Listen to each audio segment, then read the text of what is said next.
네, 오늘 본문 말씀은 시편입니다. 시편 105편 17절에서 19절. 자, 시편 105편 17, 18, 19절 세 절 말씀. 105편 17, 18, 19절.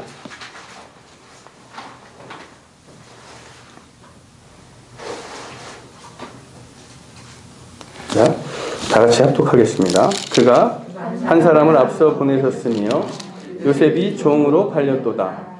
그의 발은 착고를 차고 그의 몸은 쇠사슬에 매었으니 곧 여호와의 말씀이 응할 때까지라. 그의 말씀이 그를 단련하였도다. 아멘.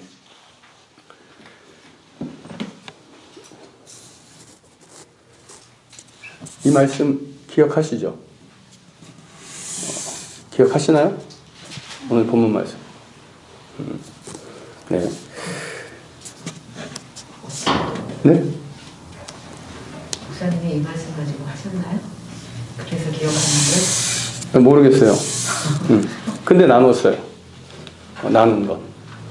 네. 나눈 건 나눴는데, 말씀은 전하지 않았을 것 같아요. 말씀을 전했어도 전혀 제가 기억 못하고 새로 한 거니까. 그렇게 하시면 되겠습니다. 자, 오늘 성경 해석과 관점. 우리가 지금 우리가 금요 모임이고 말씀을 나눌 때에 성경의 해석에 대해서 굉장히 우리가 많이 나눕니다. 그래서 하나님의 뜻을 올바로 아는 것, 그것이 굉장히 중요한데, 우리가 성경을 볼 때 우리의 고정관념, 선입견, 편견, 그 다음에 우리의 무지, 이런 것들로 내 상황에 맞춰서 편리한 대로 위로를 삼고자 하나님의 말씀을 그냥 내 어떤 형편에 따라 해석해서 갖다 붙여서 이것이겠지. 왜? 그래야 내가 위로가 되니까. 그래야 내가 안심이 되니까. 그래야 내가 잠시 숨이라도 쉴 수 있으니까. 그렇게 해석해서 아주 무의미하게, 허탄하게 우리가 성경 말씀을 바라볼 경우가 굉장히 많습니다. 그리고 또 어떤 경우에는 그런 해석을 또 권장하기도 해요. 그런 해석을. 왜? 간절히 원하니까. 그래서 그런 부분들을 우리가 좀, 성경의 관점은 하나님, 제가 누누이 말씀드리지만 성경은 누가 쓰신 책?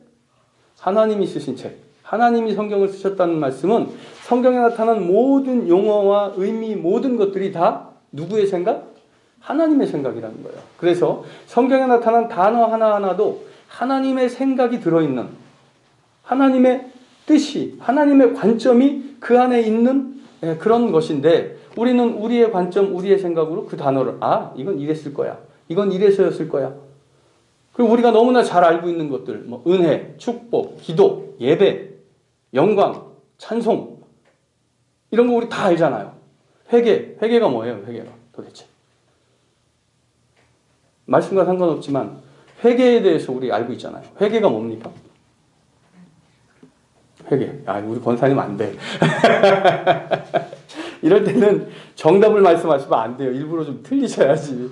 자, 회개. 자기의 잘못을 뉘우치고 하나님께 용서를 구하는 것.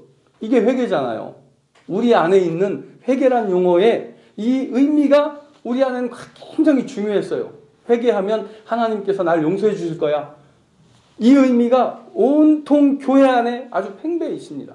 그런데 사실 하나님께서 말씀하신 회개라는 의미에는 용서라는 개념이 사실 거기에는 없어요. 직접적으로. 회개는. 그 용서는 하나님의 영역인 거예요. 회개를 하면 하나님이 용서해 주신다. 이렇게 되는 게 아니라, 회개를 하면 하나님께서 용서해 주시건 말건 그건 하나님의 영역이라는 거죠. 이 고백으로 하나님께 나아가야 되는데, 근데 100% 하나님께서 용서해 주실 걸 내가 신뢰함으로 내가 내 죄를 들고 하나님께 나아간다.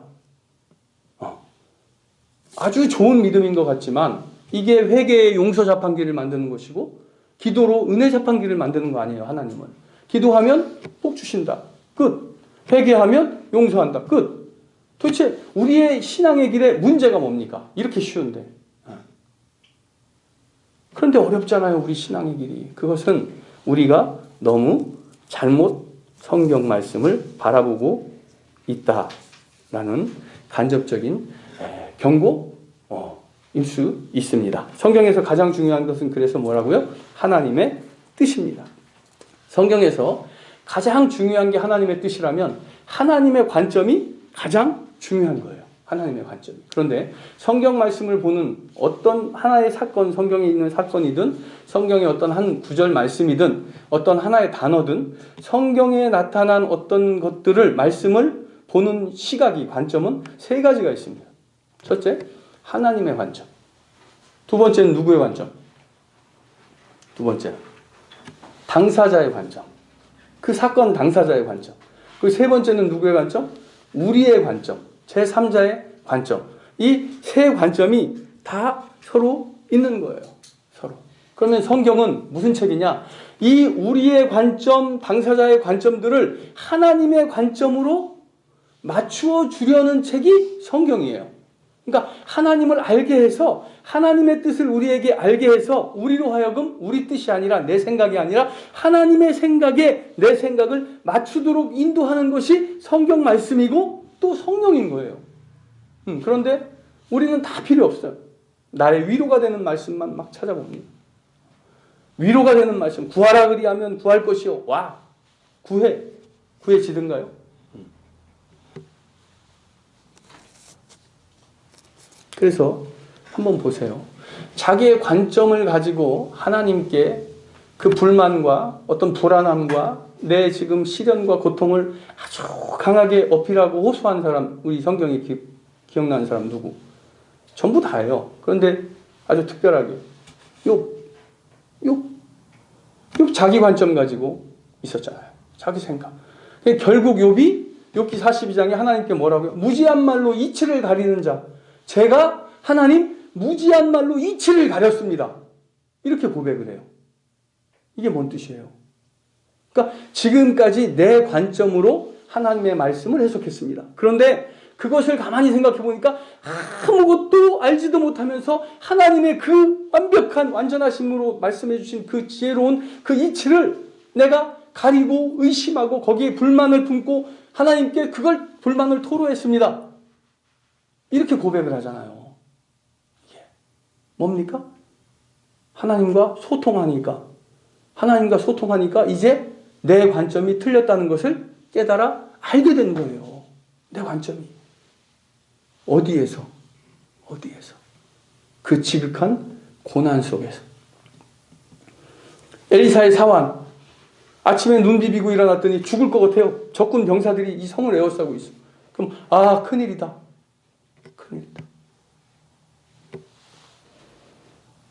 생각이 바뀌지 않으면 그럴 수밖에 없는 거죠. 우리 인생의 삶이 그렇습니다. 내가 살고 있는 그 집을 많은 병사들이 아주 시퍼런 창과 검을 들고 칼을 들고 나를 죽이려고 지금 그러고 있으면 누구나 탄식을 하죠.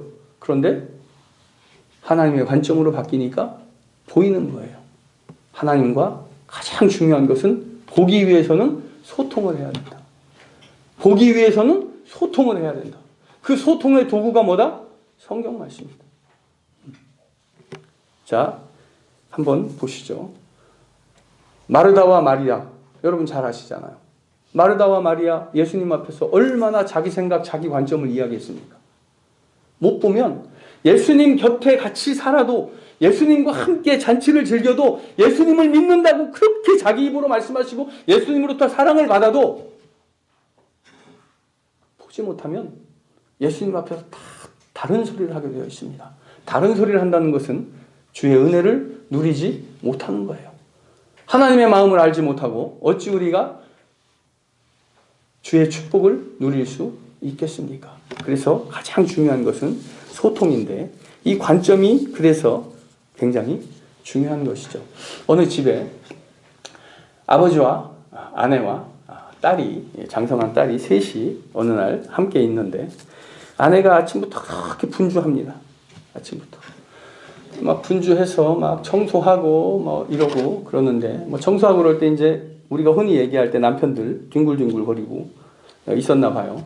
그러니까 아내가 참다 이제 남편에게 이제 화풀이를 하는 거죠. 당신은 회사 일만 하면 되지만 나는 새벽부터 일어나서 쓸고 닦고 밥하고 먹이고 그 다음에 뭐 출근하면 다 청소하고 빨래하고 점심시간에 뭐 청소하고 이러고 또 애 돌아오면 간식 챙겨 먹여야 되고 또 저녁 시간 되면 또 시장 가서 저녁 찬거리 사다가 그것도 맛있게 또 찬거리 만들고 들어오고 그러면 양말 벗고 옷 벗어놓으면 그것도 다 빨고 빨래한 것들 다 널고 뭐 쓸고 닦고 도대체 얼마나 바쁜지 내가 이렇게 힘든데 당신은 도와주지 않는다고 막 화풀이를 이제 막 쏘아댄 거예요. 잠자고 들고 있던 남편이 한마디 했습니다. 그럼 당신도 많은 일 하지 말고 집안일만 해. 이렇게 이야기를 했답니다. 네, 집안일만 하면 되잖아요. 남편은 회사 일만 하고. 딸이 옆에서 듣고 있다가 엄마는 참 길게도 얘기하고 아빠는 참 짧게도 얘기한다. 둘이 틀린 거 하나도 없습니다. 서로 다 옳아요. 서로 다 옳습니다. 그런데 관점의 차이라는 거예요. 이게. 관점의 차이. 그래서 이 관점의 차이가 우리 인간의 삶 속에서도 이 관점이 틀리면 자 제가 정치 얘기하자는 게 아니라 선거하셨어요? 누구 찍으셨어요? 답변하지 마세요. 관점이 다 다른 거예요. 저도 목사님들이 이렇게 모이면 뭐 누구 해서 막 일을 가라. 저도 확고하게 저도 찍을 사람을 정해 놓습니다. 그런데 어디 가서 전 정치 얘기를 하질 않아요. 일을 갈지도 않아요. 이가 갈려도. 그런데 왜 일을 갈까요? 만약에 제가 찍는 사람, 찍고자 하는 사람을 반대편에 서서 저 사람을 찍으려고 하는 사람이 한심해 보이고 생각 없어 보이고 이러면 그 똑똑한 사람들이 얼마나 많은데 저쪽에도 이쪽에도 그렇고 그러니까 이런 그 관점의 차이를 받아들이거나 인정하지 못하면 삶이 괴로운 거예요. 우리 삶은 그래요. 그래서 요즘 같은 경우에는 이제 그런 관점의 차이, 어떤 이런 것 다양성을 인정하려는 그런 사회. 그래서 이 사회 속에 어떤 그런 합의를 통해서 그런 것들이 용납이 되고 그런 것들이 이제 더불어 같이 사는 세상이 됐는데 중요한 건 기독교인은 그러냐? 기독교인은 그러냐? 기독교 안에 관점이 다양해? 아니요. 믿음에는 관점이 다양할 수가 없습니다. 기독교에 신앙하는 교인들의 어떤 생각과 이런 건 다양하지만 하나님 한 분 앞으로 나아가는 그 길에 있는 그 관점은 똑같을 수밖에 없어요. 무엇으로? 하나님의 생각으로, 하나님의 관점으로 통일되지 않으면 우리는 온전히 믿는 믿음이 아니기 때문에 그렇습니다. 신자의 삶은 그런 거예요. 그런데 우리 삶을 주도하는 것은 뭐예요? 우리 삶을 주도하는 것은 내 생각입니다. 내 생각. 그래서 신자의 삶은 하나님의 생각에 맞춰야 되는데 우리가 세상에 살아가는 이 세상의 삶은 내 생각, 자기 생각이 하나님의 생각을 아주 끊임없이 방해하는 그런 세상입니다. 관점의 전환, 가치관의 전환이 없이는 온전히 하나님께 나아갈 수가 없는데 그런데 그 가치관을 바꾸고자 하니 세상의 관점이 그걸 바꿀 수 없도록 강제를 우리에게 합니다. 그런데 바꾸지 않으면 어떻게 돼요? 성경을 보지 못합니다. 여러분 관점이 바뀌지 않았는데 성경 읽으면 은혜 안 됩니다. 그거 절대 그거 왜 읽나 몰라요. 가치관이 바뀌어야 되는 겁니다. 욥의 고백처럼 무지한 말로 이치를 가리게 됩니다. 욥의 고백처럼 헤아리기 어려운 일을 아는 척하면서 이야기하게 됩니다. 관점이 바뀌지 않았는데 그냥 믿는 척 그 말씀을 내 마음대로 해석해서 나의 위로 삼고 예배 드렸으면 예배 드려서 나는 이제 교회에서의 많은 다양한 것들을 누리면 돼. 교제 같은 것 누리면 돼. 거기에만 관심이 있어요. 예배 좀 빨리 끝났으면 빨리 끝나야지. 그러니까 1시간만 참으면 다양한 교제를 누릴 수가 있거든. 세상을 즐기러 교회로 나오는 것이 아니라 세상을 끊으러 교회에 나와야 되는데 관점을 그대로 내 생각을 가지고 교회에 나와서 말씀을 아무리 봐도 하나님의 뜻을 알 수가 없기 때문에 그는 불행한 겁니다. 자, 오늘 본문 말씀. 요셉은 왜 형들에게 죽임을 당할 뻔했으며 애굽의 총으로 팔려가게 되었는가? 요셉의 삶에 대한 성경의 해석에도 하나님의 뜻과 요셉의 관점 그리고 오늘 그 일을 보는 우리의 관점이 우리의 생각이 있습니다. 자, 17절 한번 읽어주시죠. 그가 한 사람을 앞서 보내셨으며 요셉이 종으로 팔렸도다. 자, 그가 한 사람을 앞서 보내셨으며 요셉이 종으로 팔렸도다. 기억나실 텐데요. 이게 한 문장이죠. 한 문장, 17절, 이 두 문장으로 되어져 있지만 한 절이죠. 그가 한 사람을 앞서 보내셨으며 요셉이 종으로 팔렸도다. 자, 그가 한 사람을 앞서 보내셨으며 누구의 관점? 네, 하나님의 관점이에요. 이것은 같은 구절에 있는 말씀은 반으로 딱 나눠서 그가 한 사람을 하나님께서 한 사람을 앞서 보내셨으며 이 보냈는데 앞서 보냈는데 어떻게 보냈어요? 형제로부터 죽임을 당할 그럴 지경까지 이르러서 노예로 팔려가고 그죠? 어린 나이에 이방 땅에 노예로 팔려가서 노예 생활을 거침없이 하다가 그나마 조금 이제 몸에 익어서 살만해지니까 그 사모님이죠. 사모님이 모함을 해가지고 이제 왕의 감옥에 갇혀. 네. 먼저 보내셨는데 먼저 보낸 일이 뭐예요? 그거예요. 그거 지극한 고난.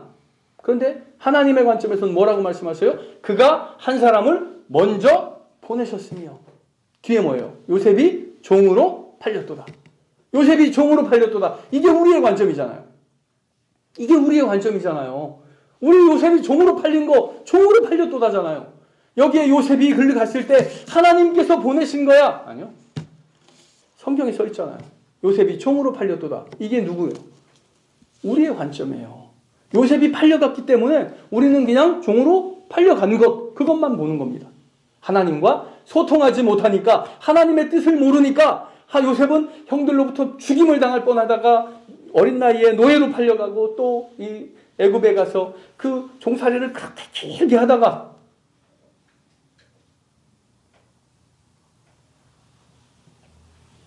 보디발의 아내에게 모함을 받아서 왕의 감옥에 갇혔다. 이거잖아요. 팔려간 거잖아요. 자, 하나님의 관점. 그가 한 사람을 먼저 보내셨으며 우리의 관점 뭐예요? 요셉이 종으로 팔렸도다. 그럼 요셉의 관점은 뭘까요? 맞춰주세요. 왜냐하면 지난주인가 지지난주인가 우리 나눴어요. 이 말씀. 요셉의 관점 뭐예요? 네? 아니 그런 게 네?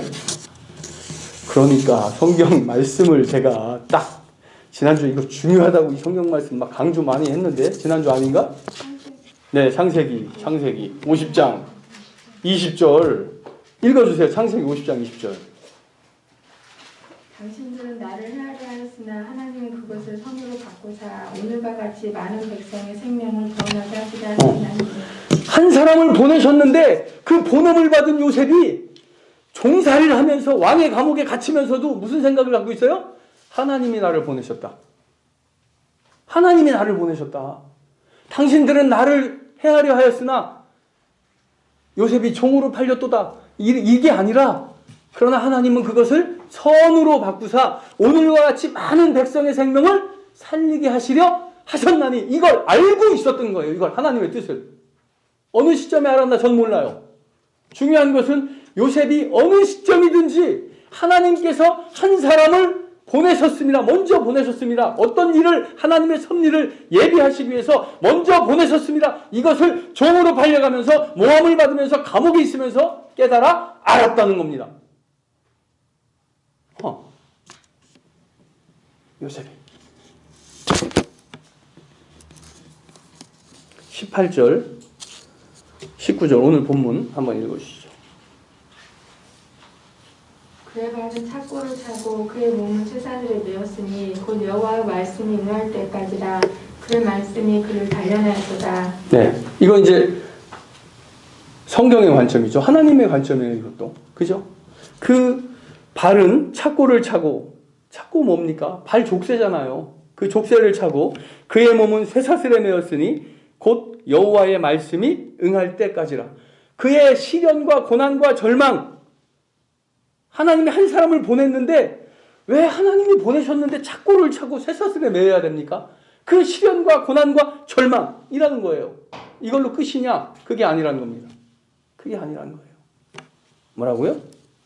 곧 여호와의 말씀이 응할 때까지라. 그리고 말씀이 응할 때까지 착고와 쇠사슬에 매인 바 되는데 종살이를 하고 감옥에도 갇히는데 중요한 것은 하나님의 말씀이 어떻게 한다? 그를 단련하였도다. 단련하였도다. 요셉이 하나님의 관점이기 때문에 하나님의 관점일 때 요셉은 깨달은 거예요. 오늘과 같이 많은 백성의 생명을 살리게 하시려 하셨나니 뭔 뜻이에요? 여호와의 말씀이 응할 때까지 이걸 신뢰했다는 겁니다. 그리고 그 모든 고난과 고통의 세월이 어떤 것? 하나님이 나를 단련하시는.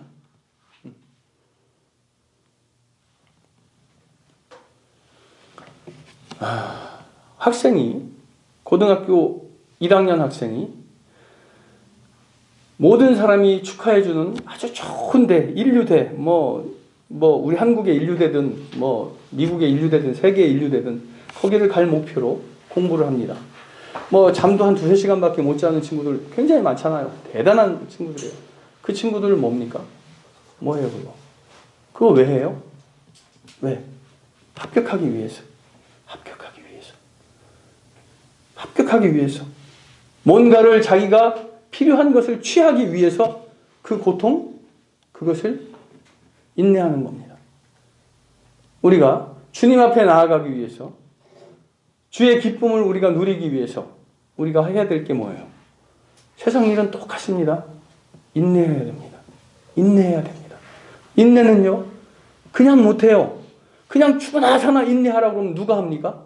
고등학교 그 학생이 공부를 그렇게 열심히 하는 것은 지금까지 모든 경험으로 공부하면 어찌됐든 좋은 데를 간다는 걸 아는 거예요. 사회가. 보상받는다는 것을. 자기가 원하는 목표를 못 가도 그 밑이든 그걸 보상받는 걸 아는 겁니다. 그들도 사회생활에서 그걸 알고 그것을 인내합니다. 하나님께 나와 하나님 앞에 우리가 인내하면 하나님께서 나에게 선한 것으로 좋은 것으로 채워주시라는 것을 우리가 신뢰하고 인내할 수 있는 겁니다. 인내 못하면 신뢰하지 않는 거거든요. 세상의 모든 일이 그 신뢰로 인내를 하는 거거든요. 이 불확실한 삶 속에서도 신뢰하는 마음으로 인내하는데 왜 하나님께 나오는데 우리는 인내하지 않을까?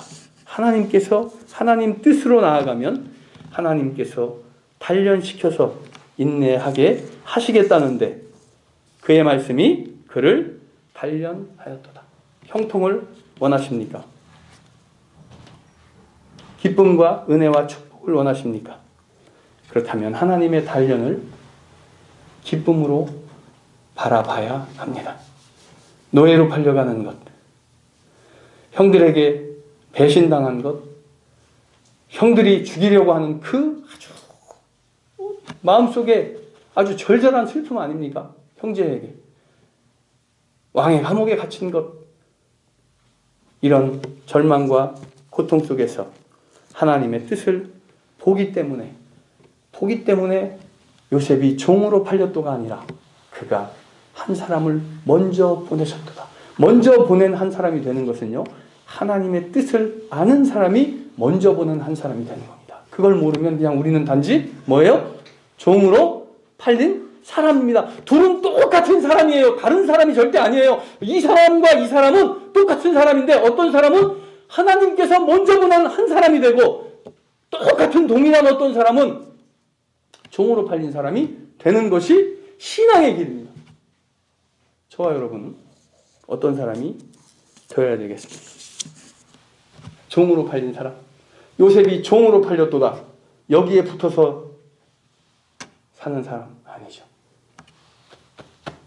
하나님이 먼저 보낸 그 한 사람, 그 한 사람이 되시기를 간절히 축원합니다. 그 둘은 똑같은 사람이는 거예요. 요셉을 놓고 어떤 사람은 하나님의 관점에서는 한 사람을 먼저 보낸 그 한 사람이 요셉이다 이렇게 말씀하시고 다른 관점에서는 뭐예요? 종으로 팔린 사람이다 이렇게 이야기를 하는 거예요. 요셉 자신도 그것을 신뢰하지 않고 창세기 50장 20절의 그 고백, 당신들은 나를 헤아려 했으나 하나님께서는 그것을 선으로 바꾸어 오늘과 같이 많은 백성의 생명을 구하게 하시려 하셨나니, 이 고백을 요셉이 갖지 않았다면 요셉도 종으로 팔린 그 인생 종으로 팔리고 끝난 거예요. 그런데 하나님은 한 사람으로 먼저 보냈는데 요셉이 그 하나님의 뜻을 알았기 때문에, 그리고 그 하나님의 뜻대로 고백하고 그것을 기뻐하고 하나님 안에서 그 삶을 인내하며 살았기 때문에, 그래서 요셉은 하나님이 먼저 보낸 한 사람의 삶을 살았고 그 한 사람이 된 겁니다. 여러분, 한 사람의 자리에 서 계시기를 간절히 축원합니다. 하나님, 우리 한숨을 바꾸시는 하나님, 우리가 나의 한숨을 바꾸셨네 아무리 고백해봐야 내가 주님을 신뢰하지 않으면 그 한숨 바뀌지 않습니다. 아버지 하나님, 내가 주의 뜻을 알게 하시고 주께서 주시는 단련을 기쁨으로 인내하며 주님만 바라보며 나아가게 하여 주시옵소서. 내가 주님을 간절히 구하오니 아버지 하나님, 나의 어떤 것으로도 나를 주장하지 말게 하시고 오직 주님의 뜻이 나를 주관하는 그런 삶을 살게 하사 아버지 하나님, 한 사람의 자리에 나를 세우소서. 내가 주의 말씀에 순종하길 원하나이다. 주님께서 나를 주관하사 주님의 자리로 아버지의 뜻을 보게 하사 오직 주님께로만 나아가게 하실 줄을 내가 믿고 확신하며 요셉이 종으로 팔렸도다 이 관점을 버리고 오직 하나님의 뜻만 연구하고 고민하고 신뢰하고 볼 수 있기를 간절히 소망하오며 예수 그리스도의 이름으로 기도합니다.